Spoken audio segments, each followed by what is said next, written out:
engaged in a lot of propaganda, rented some media men, and indeed some are on record to have apologized to President Mahama post-2020 elections. And they engage in all sorts of lies and said a lot of things that President Mahama never said.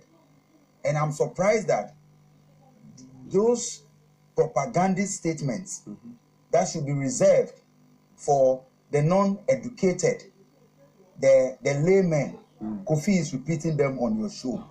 Number one, Kofi said President Mahama told the youth of this country that he is not a magician to provide jobs. I will give you the story that had that headline. Let Kofi scroll through the story and point out when President Mahama said he's not a magician to give the young people of this country jobs. I recall that statement. What President Mahama said was that he was creating an economy that will give sustainable jobs and provide opportunities to young people. Indeed, he encouraged them to take advantage of the opportunities and said that you cannot sit at home without taking advantage of these opportunities and create wealth. Where in that statement? And so when some misguided journalists bought by the then Akuffo Addo campaign, decided to give the misleading headline, you sit on this show with discerning audience and you repeat it as if it is factual. I am challenging you before the end of this show. Produce the exact statement. Let your producers help him to tell us where President Mahama told people that he was not a magician to provide jobs. I'm very angry about this. Slow down. Because I am upset that Kofi of all people also repeat this on a very honorable show like yours. They can do that in those their propagandist radio stations and TV platforms. And we are talking to discerning listeners and viewers. Point number two, President Mahama never told workers of this country that he has become a dead goat. President Mahama was addressing, or he was giving a speech where he said, look, when you are a leader in a country like Ghana, you wake up to all sorts of statements and insults and what have you. And so you needed to build a thick skin. And that he has even become a dead goat. He was speaking it as a metaphor, a dead goat where the knife cannot even hurt him, as in the knife of criticisms and all of that. It was never in response to workers demanding for salary increment. Was that not his response to people's sufferation and him saying, so Johnny, if I'm criticizing you and I'm saying that Johnny's bite is this and that, and I'm saying all sorts of things, then your response is, so I am not perturbed by the criticisms and the insults and all of the people. If you allow him. Don't you see, you don't relate or relate. You made a statement. You lied. But that's the impression people got. No. Look, you see, Johnny, it's important for us. How the people you see, this is a serious program. It's important for us to. He said categorically that in response to workers' demand for salary increment, President Mahama said he was a dead goat. Is that the truth? That's the truth.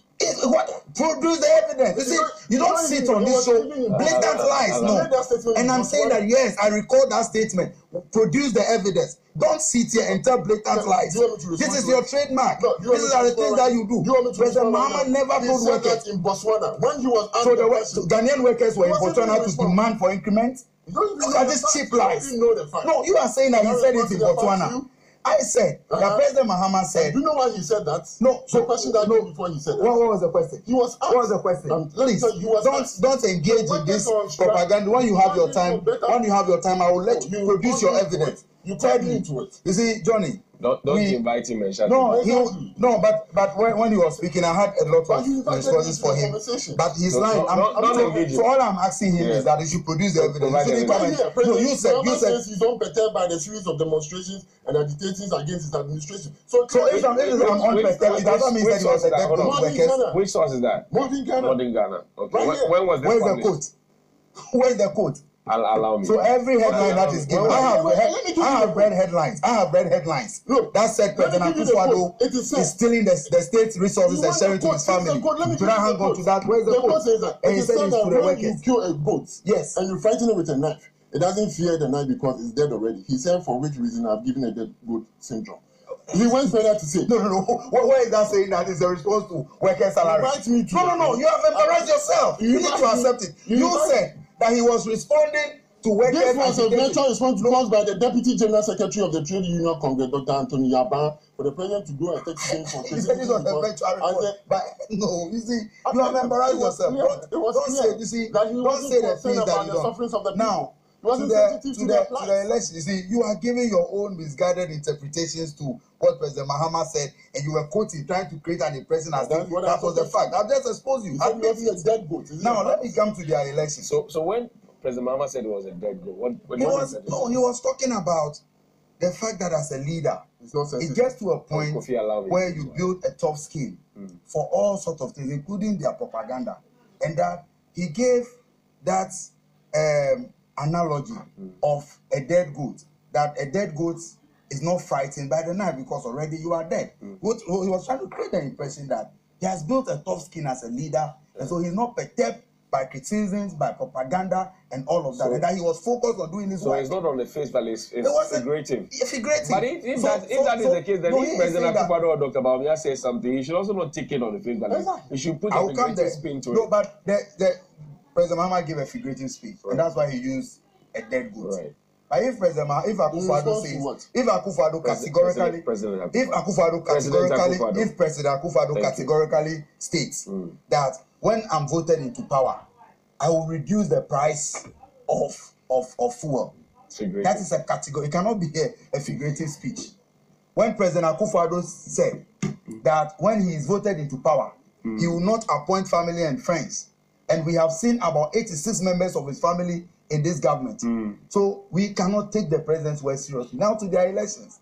Johnny, he made a statement about Stephen Ntim being experienced. He spent 20 years waiting to be, well, I mean, motivational speakers can say... You doubt that? No, motivational speakers can say we can pick a lesson or two from it. But for me, I'm not really excited about the number of years he spent trying to become chairman. They don't need you to be excited. They need you to be worried.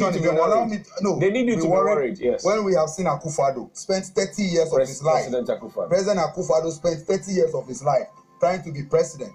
When he finally had the opportunity, you cannot see the mess of a president that he is. A failed president, clearly. This is not someone who spent 30 years of his life trying to be president. He has the opportunity today. In the midst of economic hardship, he's flying private jet, luxurious jets, because for him, he wanted to satisfy his childhood ambition of becoming president, his fantasies. So he doesn't care about the ordinary Ghanaian. So if it is about the number of years spent in becoming Akuffo Addo, President Akuffo Addo is a classical example of a leader who has failed. You can't take that from Mr. Stephen Ntim. No, I didn't take it from him. What I'm saying is that if I am speaking to a group of young people as a motivational speaker, I can refer to it that don't give up. You can run over and over again, don't give up. But in terms of performance, it is not an indication that he will perform, because we have seen Akuffo Addo. But he's giving you assurance. No, what assurance? Of what he will do. But in the last elections, when the former chairman, Freddie Blake, didn't he tell the delegates that he had bought buses for all the constituencies? The buses were on the way. Where are the buses? We know them. These are people who only make promises and they never deliver. So why do you take them? But why is somebody's internal party matter? No, it's not my concern. I'm not referring to. I'm only saying that he is here painting a picture as though because Stephen Ntim spent 20 years in becoming chairman, it's an indication that he will do. Well, I'm just giving him an example. The older the wine, the final. That cannot be the case in all instances. President Akuffo Addo spent 30 years and he has become a failure. No president has underperformed or performed as dismal as President Akufo-Addo has. Should he have apologized?